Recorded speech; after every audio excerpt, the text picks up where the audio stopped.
guys. So, when you think of your career in real estate, I like to always say that real estate is like a crock pot and not a microwave.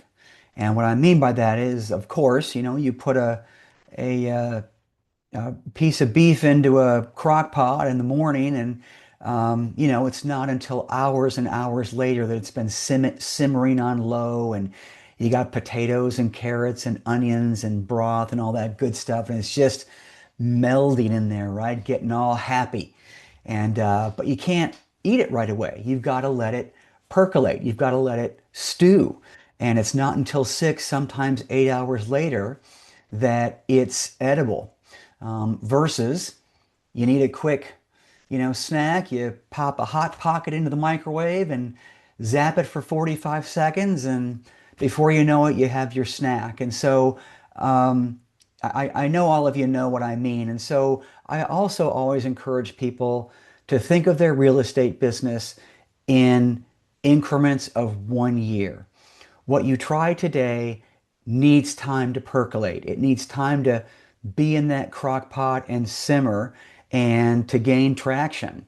And I think that if you end a 12-month period further along than you were when you started, then that is time well spent. That is a goal achieved. But too many people get into this business for a quick buck, and in that, they disregard the customer, they ignore all the Trek rules that we have to follow, not to mention the body of rules from the Texas Real Estate Licensing Act. Um, and things go haywire real quick. So let's assume that we're all following the rules and we're not taking any shortcuts.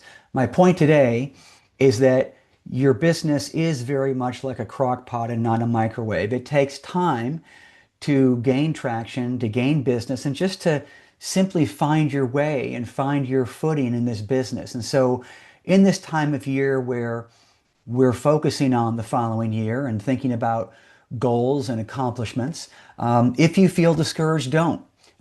This is your race to run, and there are plenty of people that are further along than you, but plenty of people that are lagging way behind you. So be glad with regards to where you are, but strive to be better a year from now and further along a year from now than you are today.